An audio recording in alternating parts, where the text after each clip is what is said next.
just thinking, okay, when the center started, Tom, there was a blizzard, and as you're leaving, there's a power outage.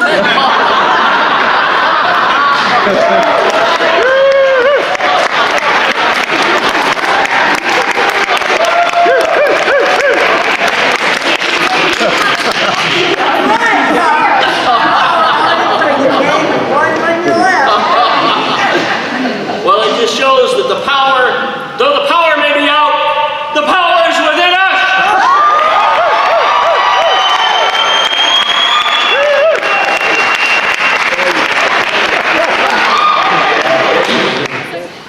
On the first day, as Duncan and Diane described, we had lots of snow, but it didn't stop us. We walked. One of the students thought we would have a cab to pick them up. No such luck. We walked along the apartments were 5540, 5560 on South Atlantic, and we walked to Littleton and Powers and Broadway. The light was frozen. Well, that didn't stop us. We walked over to Littleton and Broadway and crossed the intersection and caught the Zero bus to Iliff and Broadway.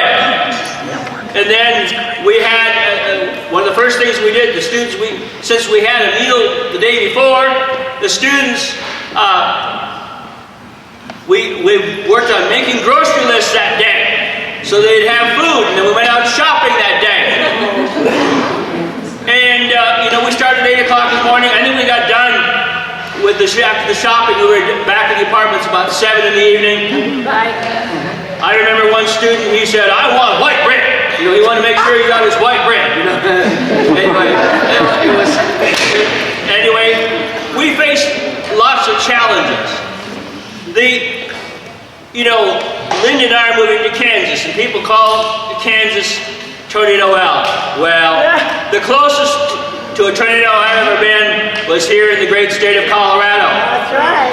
I believe it was on the 8th of June. We were having a reception for rehabilitation professionals. And Duncan, in her calm voice, said, I think we might want to move into the kitchen. And of course, we proceeded to the kitchen, and the tornado came and whooshed across the building, and we could feel the pressure in our ears, but it didn't stop us. No weapon formed against us shall prosper.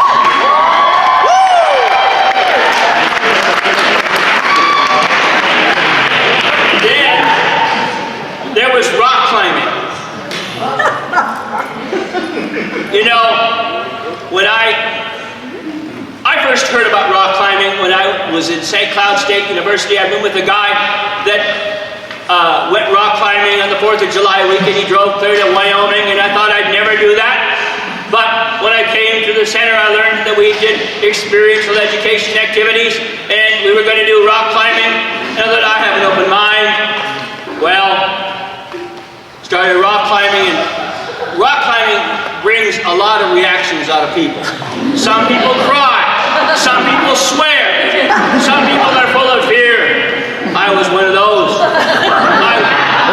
I thought, I'm not sure I like this. Now, I didn't express my feelings because I enjoyed my job.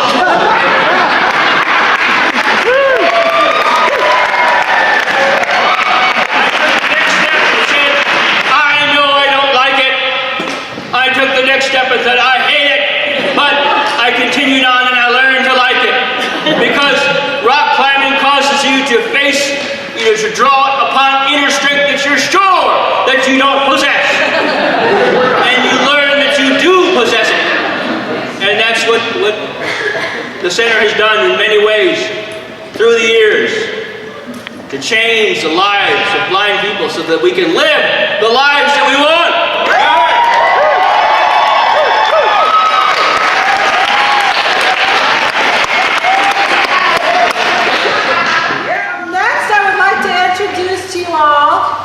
Scott LaBar, President of the National Federation of the Blind of Colorado.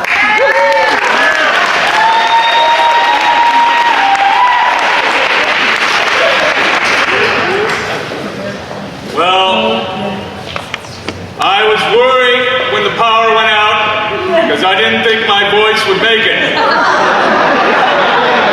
But I'll do my best.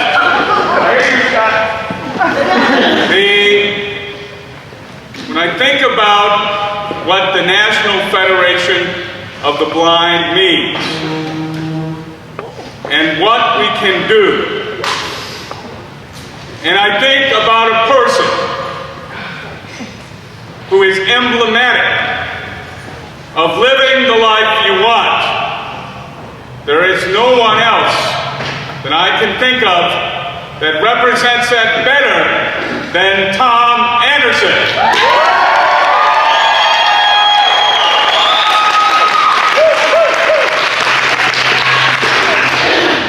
I think of this for many reasons, because he has the capacity to change lives.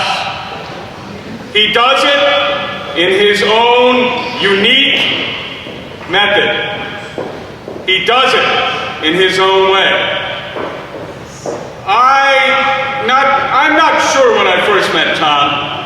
I may have met him early in my Federation career, but I remember my first significant experiences.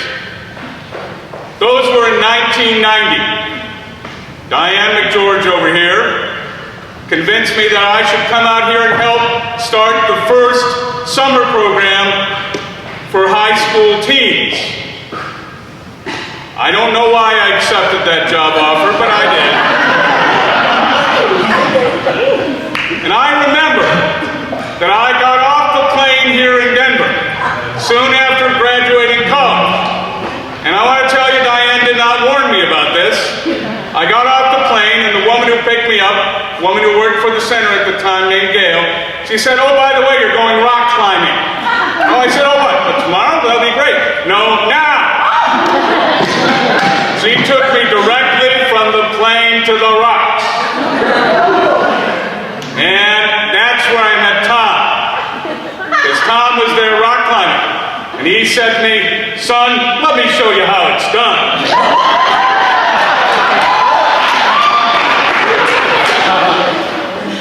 And he scampered right up to the top of the rock. And I thought, I can't let him outdo me. And he gave me the inspiration. Now, one thing that Tom and I share in common is we are both from the great sovereign state of Minnesota. Yeah! But Tom did more than that, more than show me how to rock climb. He really was my instructor for the first few weeks before we started our program. And he taught me Kane's Rather. I don't know if you remember that, Tom, but you showed me Denver, and you were the first one to show me the grid system. And without that strong foundation and introduction, I would not have been able to teach the students that we had that summer. And of course, he reminded me about Braille. I'd learned Braille, but as others have said, he really helped me hone the skill. And as a litigator, as a practicing attorney, Tom, I thank you for that. You have done so much. You step up when we need leadership. You do the other work when we need that done. You are humble about it. And I know your faith in the Lord above is extremely important to you. And the thing I appreciate about you most in this regard is that you do not teach with judgmental attitudes. You do not lead with judgment, but you teach us by example, with the kindness and love that we all need. Because for all of us to be truly successful as blind people, we need love. And Tom, you exemplify that.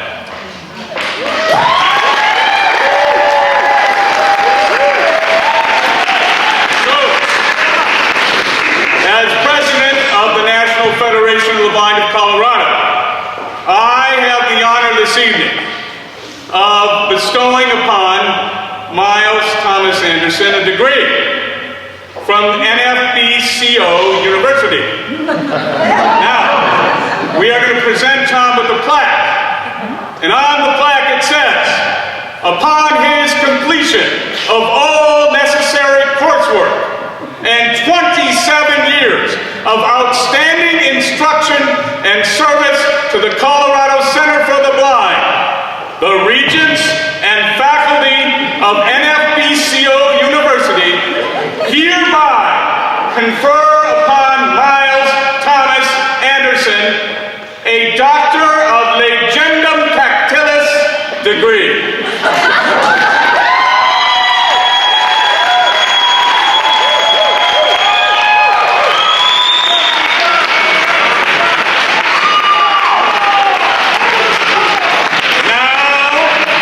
Now and for all times, Anderson shall be known lovingly as Dr. Toasty Dotz.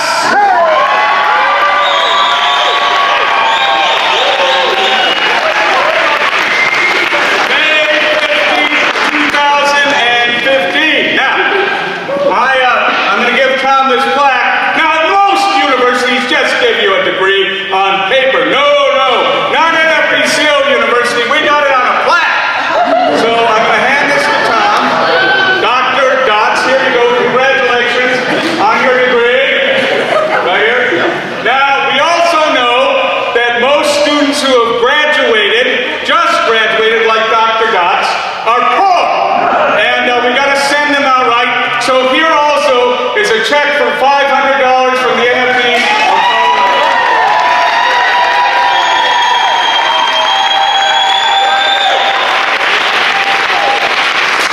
Last and certainly not least, Tom has done a great job, but there is no doubt he could not have done this without Linda. So let's give one loud Federation thanks to Linda.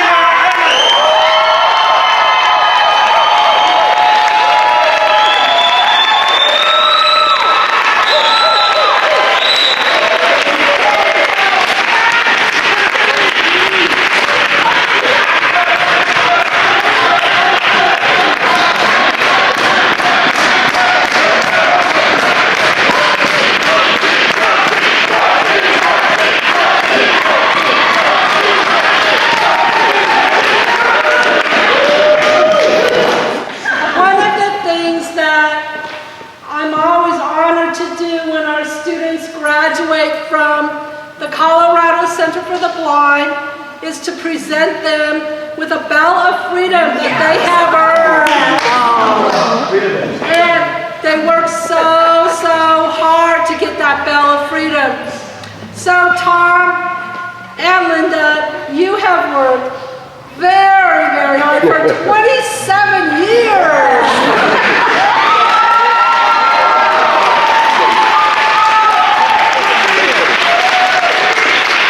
And I do know this so much, and I'm so looking forward to hearing both Tom and Linda talk for a few minutes.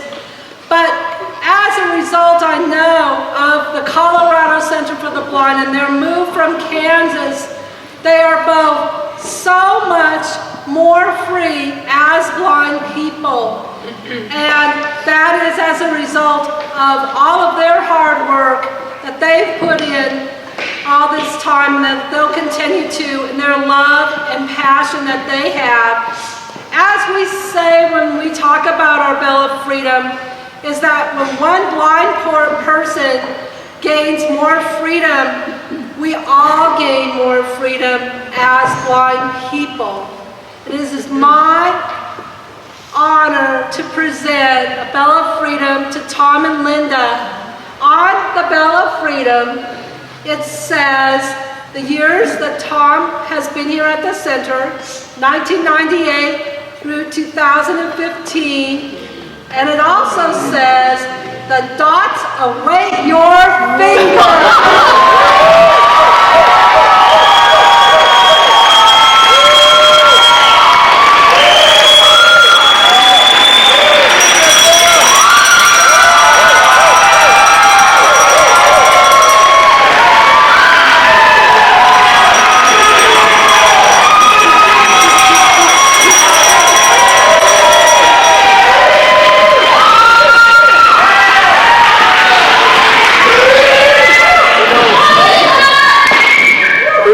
Seriousness, it takes students usually 6 to 9 months to get their freedom bell.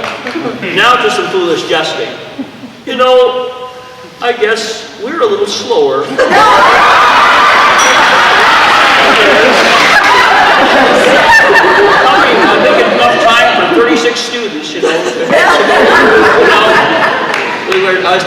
niece about all this. Anyway, we were joking about it. We didn't know, I didn't know that this was going to happen.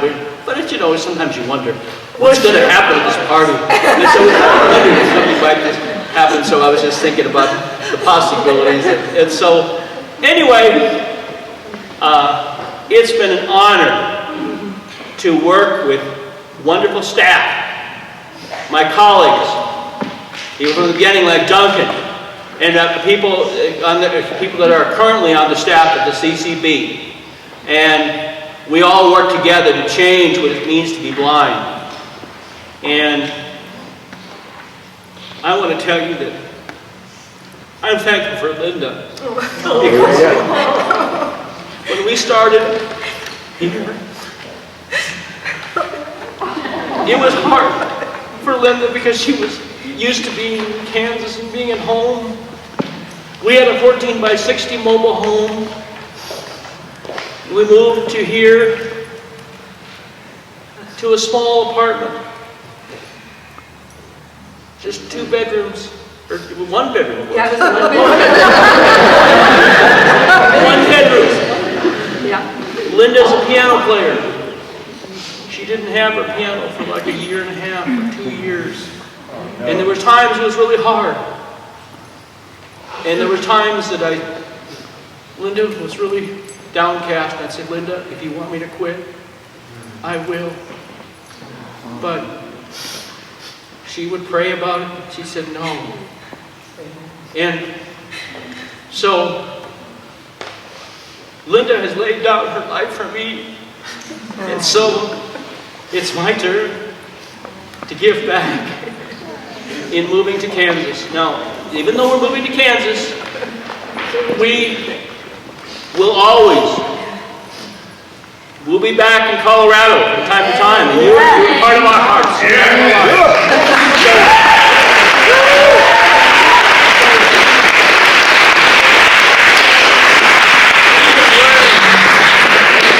We have learned inner toughness. We've learned about drawing on the strength that God has provided for us. And I want you all to know the God that we know, the God that gives us peace, the God that reconciles us, the God that gives us life and life abundantly. And so, we want that most of all. Yes, amen. Now, this is time of transition, but this center will continue to move forward. Right. Because we're about meeting challenges. Dr. Jernigan talked a long time ago about, in the 1979 banquet speech, that's how it is at the top of the stairs. He talked about, this historians talked about the cycle of challenge and response. And sometimes people, when they face a challenge, their strategy is to not meet the challenge at all. Sometimes people, when they face a challenge, they'll do it, but then they'll say, I'm never doing another challenge again. But sometimes people are willing to step forward and meet the challenge and do it with vigor and do it with courage. And this is what this center is about. This is what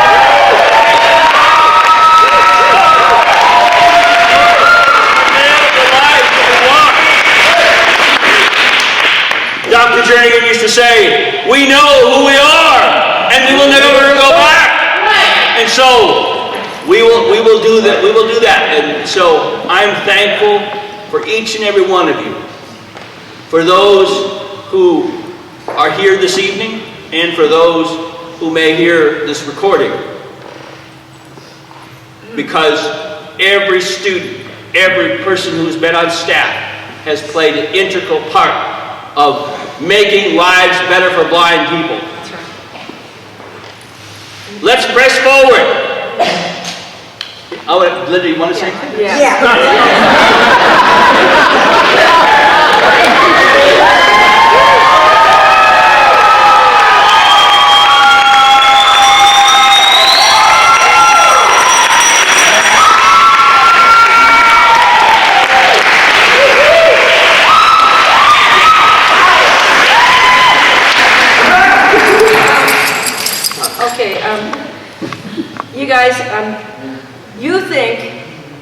that Tom's amazing. When I met him back in 1975, I thought he was amazing. In a good way.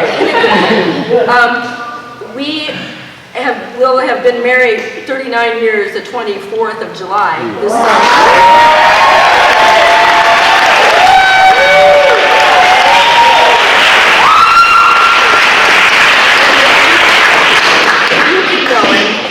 Like I do, you sure would love it.